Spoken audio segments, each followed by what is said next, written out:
Flat earthers say the Gleason's map shows how the world really works, but a map is useless if it can't accurately predict distances, directions, or what we see in the sky. So here are 7 simple reality checks using observations and real-world data anyone can verify. Okay, so it's sad that it's 2024 and we still have to teach people this online. But I have a little globe here, a protractor, and both of them tied up at the same point on that gazebo. So people don't understand how finding Polaris and celestial navigation works on a globe. And it only works on a globe because if we're on the North Pole, Polaris is at 90. And then as we travel down the globe, it's weird that we get an angle to Polaris way out there. But people think that this works on a flat surface. It doesn't. And then as we get to the equator, it's 0. It's just below 0 because I don't have Polaris at infinity from here. But yeah, it's weird. So it's weird how as we go up the globe, our angle to Polaris changes exactly like we would expect on a globe. Polaris gives us a geometry test, but a real map also has to show continents at the correct size. So what happens when we look at Australia? I would love for someone from Flat Earth Society to help me with this, because I'm not understanding it and I want to believe. If we look at this, I know it's Google Maps and they're lying to us, but if we look here, going across Australia is almost 2,400 miles. And then going from the north to the south part of Australia is 1,900 miles. So it's like a 500-mile difference, right? From the like longest this way, longest that way. When I look at a flat Earth map, it is really long this way and really short that way. And that's like a quarter of the distance, not 3/4. So I'm wondering, with a flat Earth map, why can't Australia beat a scale? Any answers for that? That distortion shouldn't exist only on paper, it should also affect real travel distances. Fortunately, flights give us a way to test that without trusting NASA or any space agency.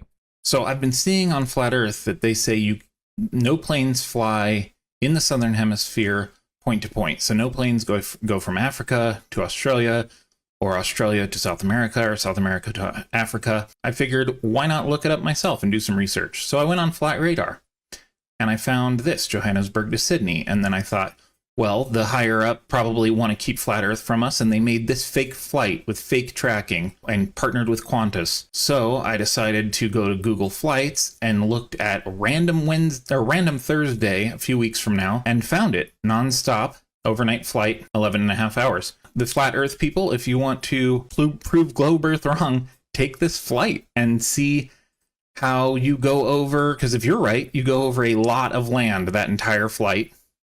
But if you're wrong, you're not going to see much land. You'll probably see Madagascar and say, look at all the land I saw. But this is a lot more land than Madagascar. One flight could always be dismissed as an exception. So next, I tested multiple flight routes that anyone can look up and book for themselves. Flat Earthers love posting the Gleason's map. They have it all over the place. It's their profile pictures, backgrounds, posters, shirts, somewhere it is necklaces, and even have it as bed blankets. So today, we're not arguing, we're not debating, we're testing it, using something anyone can verify. Real flights with real times on real routes. And if you're a Flat Earther and you're genuine and watching this, stay till the end and show me where I did something wrong. So this is the Gleason's map, and if it's true, distances on this map should match reality, or at least get really close. Because airlines don't just guess at what they're doing. They plan flights based on cost, timing, demand, and reality.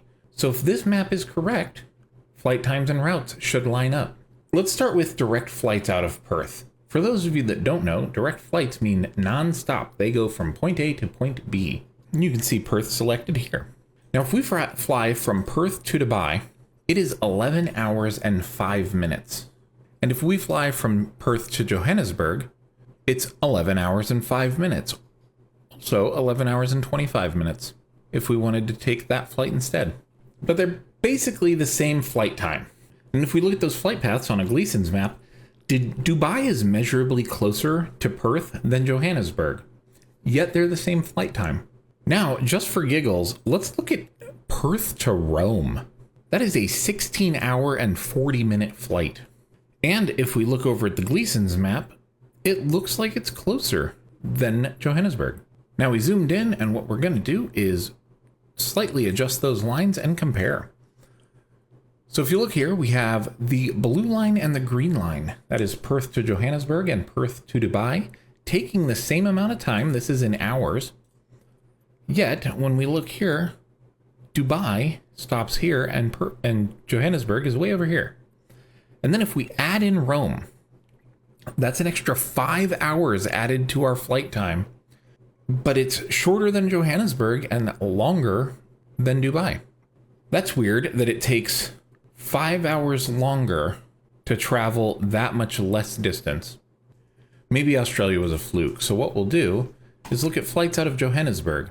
We're still doing nonstop, and we're doing flights only.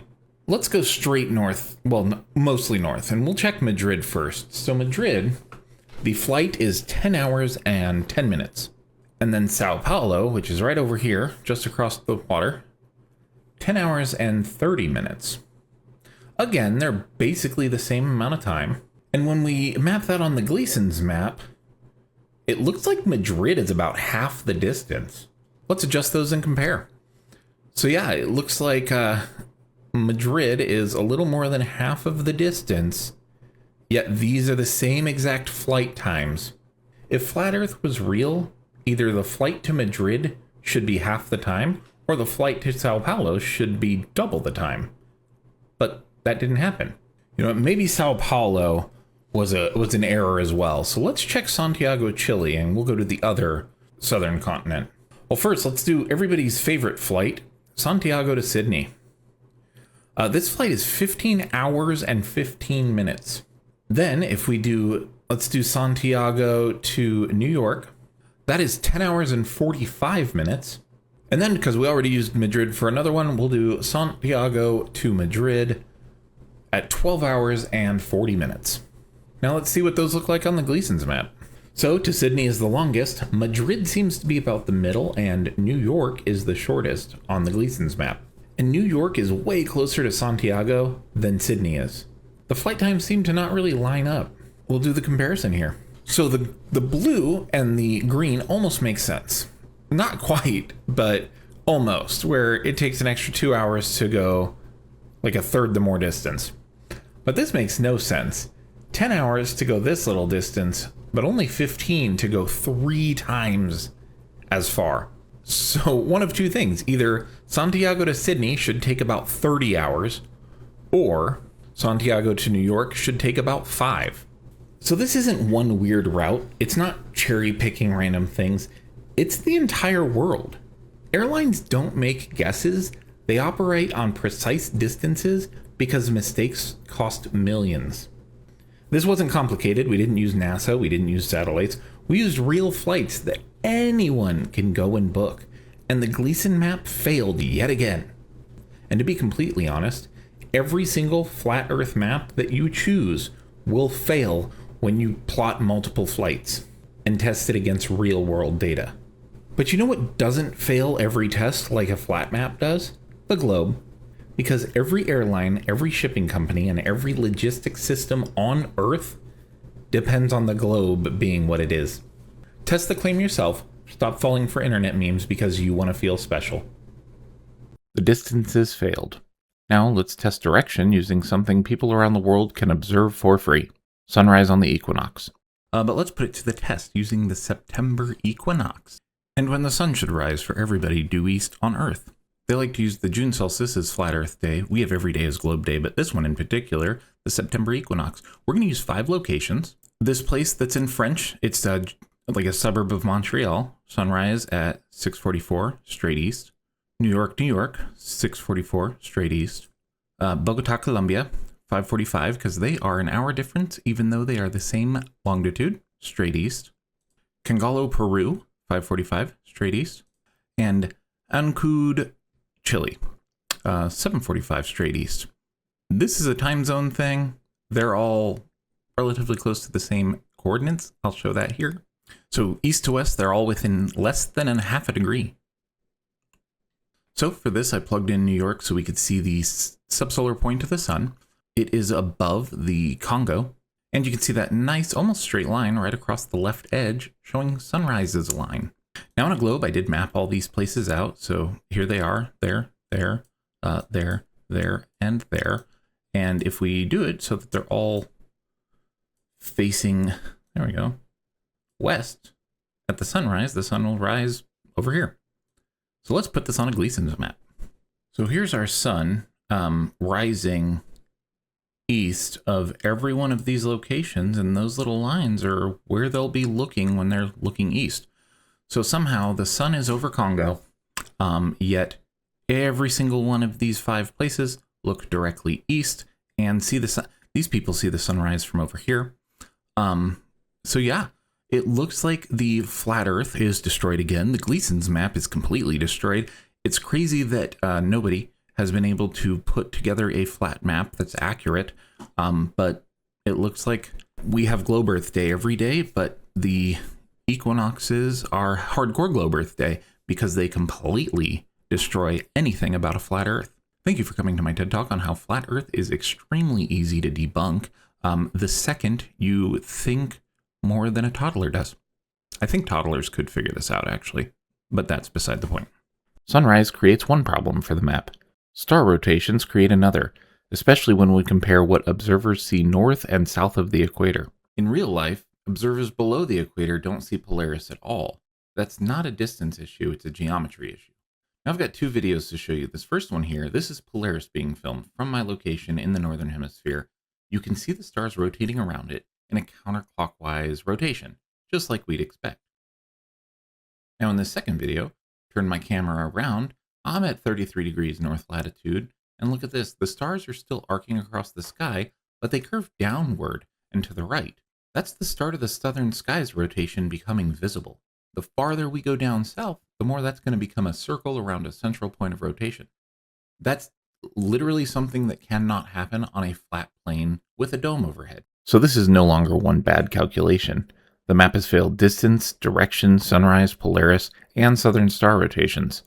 Here's the entire problem in its simple form. This isn't relying on NASA for anything. This is literally just a map and 2 cities, and plotting where the sun exists in reality.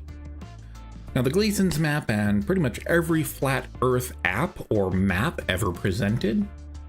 Now the Gleason's map and every flat Earth app that builds off of the Gleason's map fails the second you actually test it with reality.